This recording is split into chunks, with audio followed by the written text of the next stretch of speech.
You all, the amazing and unbeatable sports team for WSJ.com, you have created this blindfold bracket. Tell us about it. Yes, this is the second year we've done this, and what we do is essentially try to remove the bias from the picking because, as we all know, we have teams we love. I believe you're a Carolina girl. Yes. So you might be disinclined to pick your rivals down the street. Duke, thank you.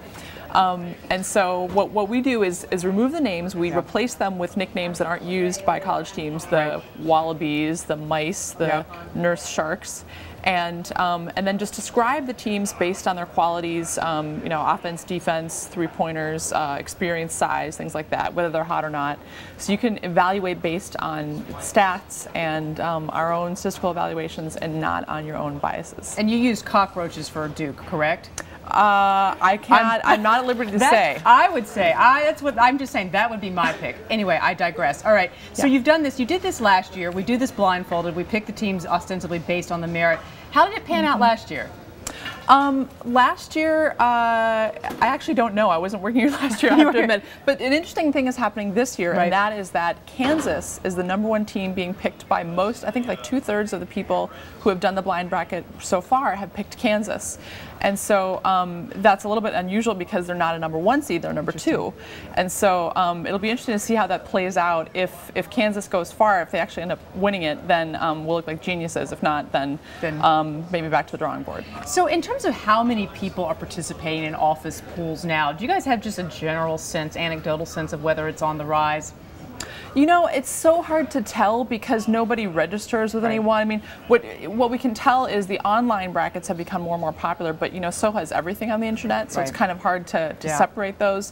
What we do know is people spend a lot of time with their brackets. I think it's something like an hour and a half that the average person spends, a little bit less than that.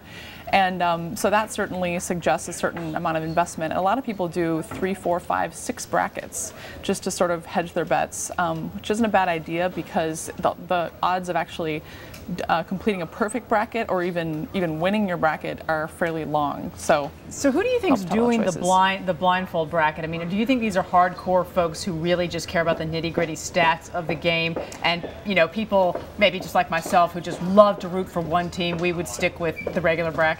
Yeah. Well, I think it's a combination.